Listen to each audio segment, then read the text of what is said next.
Mom, I need to talk to you about the wedding. I remember those words like they were yesterday.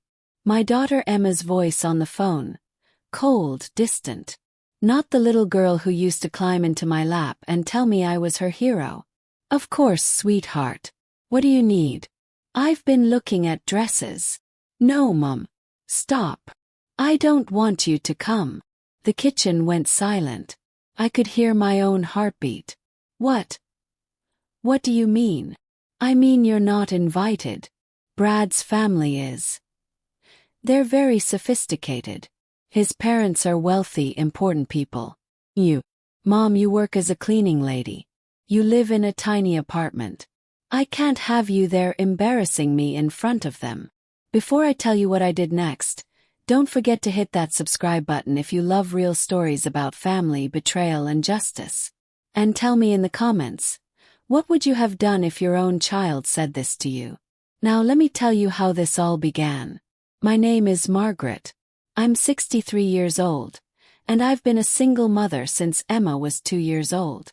Her father, my ex-husband Richard, he left us for his secretary. Classic story, right?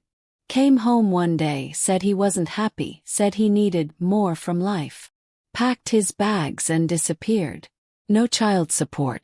No birthday cards. Nothing. So it was just me and Emma. A 2-year-old little girl with blonde curls and big blue eyes, looking up at me like I had all the answers. I didn't. But I pretended I did. I worked 3 jobs for 15 years.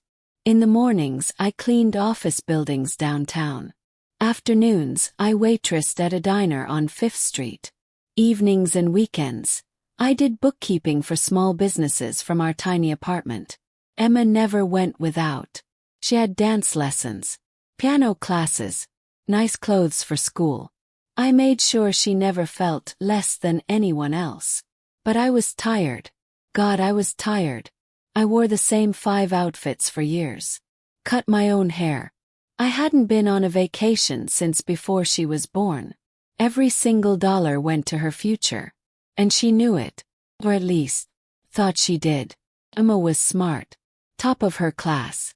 Got a full scholarship to State University. Studied business and marketing. By 25, she had a good job at a consulting firm in the city. That's where she met Brad. Brad Whitmore. 28. Tall, handsome, drove a BMW. His father owned a chain of car dealerships. His mother was on the board of some charity foundation. They lived in a mansion in the suburbs with a pool and a 3-car garage.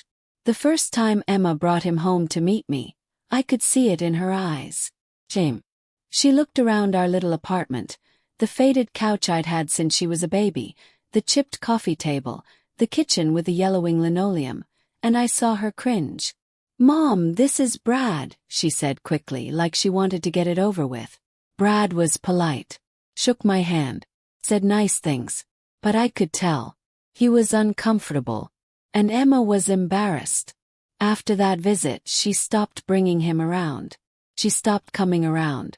6 months later, Emma called to tell me she was engaged. "Mom, Brad proposed. We're getting married next June." Cried. Not because I was happy, though I tried to be, but because she told me over the phone. Not in person. Like it was an obligation. "That's wonderful, honey. I'm so happy for you." "Thanks, Mom. Listen, I gotta go. We're meeting with a wedding planner. I'll call you later, okay?" She didn't call later. Weeks went by. I text her. "Hi, sweetheart, how's the wedding planning going?" "Good. Busy. Can I help with anything?" "No, we've got it covered." I offered to contribute money.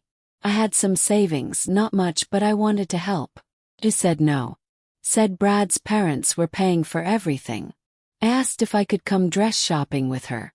She said she'd already gone. With Brad's mother. Felt like I was being erased. Like I'd worked my whole life to raise this girl, and now that she didn't need me anymore, I was just inconvenient. But I told myself, "Margaret, don't be selfish. She's busy. She's starting a new life. This is normal." I made excuses for her. Until that phone call. I don't want you to come to the wedding. I didn't cry on the phone. I didn't yell. I just said very calmly, Emma, I raised you. I sacrificed everything for you. And you're telling me I'm not good enough to watch you get married? Mom, don't make this harder than it is. Brad's family has expectations. There are going to be senators there, business owners, people from country clubs. You wouldn't fit in. You'd feel uncomfortable anyway. So you're protecting me. Is that what you're telling yourself? Mom. No, Emma. Let me finish. I wore the same winter coat for 10 years so you could have a new one every year. I ate peanut butter sandwiches for dinner so you could have steak. I worked until my hands bled so you'd never have to. And now you're ashamed of me. I'm not ashamed, Mom. I want this day to be perfect. And I would ruin it. Silence. I have to go, Mom. She hung up. I sat in that kitchen for 2 hours, staring at nothing, feeling hollow. And then something inside me shifted. I wasn't sad anymore. I was angry. There's something Emma didn't know. Something I never told her. Because I didn't want her to rely on it. I wanted her to make her own way in the world. To value hard work. To understand sacrifice. But maybe I should have told her. 20 years ago my mother passed away. She left me a house. Not just any house. A beautiful old Victorian home in a nice neighborhood. Paid off completely. Worth about $400,000 even back then. I didn't sell it. I rented it out. Used a property management company. Every month that rent money went straight into a savings account. I never touched it. Lived small. Lived cheap. Let Emma think we had nothing. Because I wanted her to be humble. Grateful. Strong. Over 20 years, with the rent and some careful investments, that account grew. By the time Emma called to uninvite me from her wedding, I had nearly $800,000 saved. Emma had no idea. Brad had no idea. Brad's rich, snobby parents had no idea. The woman they thought was just a poor cleaning lady. I was wealthier than most people in that room would ever be. And I was about to let them know. Called my lawyer. His name was Joel, and he'd helped me set up my estate planning years ago. Joel, I need you to prepare some documents for me. I explained the situation. He was quiet for a moment. Margaret. Are you sure about this? I've never been more sure of anything in my life. 3 days later I had everything I needed. A full financial disclosure. Bank statements. Property deeds. Investment portfolios. All of it, neatly organized in a leather folder with my name embossed on the front. And a letter. Handwritten. 4 pages long. I'm not going to read you the whole thing. But I'll tell you what I said. I told her I loved her. That I always would. But that love doesn't mean accepting disrespect. I told her that I had sacrificed everything to give her a good life. Not so she could use it as a stepping stone and then kick me aside, but so she would understand the value of family, loyalty, and humility. I told her I had hidden my wealth to teach her those lessons. But clearly I had failed. And I told her that she was about to marry into a family that valued money and status over character. And that if she went through with this wedding, she'd better be sure that's the life she wanted. Because she was choosing them over me. At the end I wrote, I raised you to be better than this. I hope one day you remember who you really are. But until then, consider this my wedding gift. The truth. I put the letter and the documents into an elegant envelope. Sealed it with wax. Wrote on the front in gold ink. To be opened at the reception. From the mother of the bride. And I shipped it directly to the venue. I wasn't there. But I heard everything. Emma's maid of honor, Jessica, called me 2 days after the wedding. She was furious with Emma, and she wanted me to know what happened. The wedding was beautiful, she said. St. Catherine's Church. White roses everywhere. A string quartet. Emma looked like a princess. Brad's family sat in the front row. dressed like they were attending a royal coronation. Emma's side of the church was mostly empty. A few college friends. Some cousins she barely spoke to. No mother. The ceremony went fine. Vows were exchanged. Rings were given. Everyone clapped. Then they moved to the reception. A country club with crystal chandeliers and champagne towers. 5-tier cake. Live band. During dinner, the best man stood up to give a toast. Then the maid of honor. Then Brad's father. A long, self-important speech about legacy and family values. And then the event coordinator brought out the gifts. Most of them were cards with checks inside. Expensive crystal. Monogrammed luggage. And then, my envelope. Jessica said Emma's face went white when she saw it. Who brought this? Emma asked, her voice shaking. It was delivered earlier this week, ma'am, the coordinator said. It says to open it at the reception. Brad's mother leaned over. Well, open it, dear. Don't keep everyone waiting. Emma opened the envelope. She pulled out the documents first. Stared at them. Her hands started trembling. Then she read the letter. Jessica said Emma just stood there, frozen. Silent tears running down her face, smudging her makeup. Brad took the papers from her. Read them.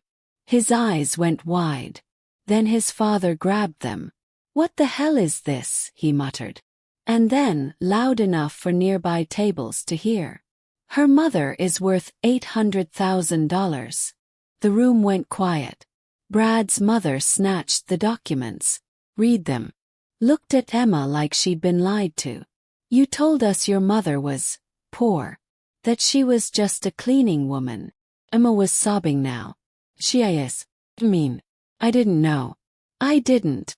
Brad looked at her. You didn't know your own mother was wealthy? No. She never told me.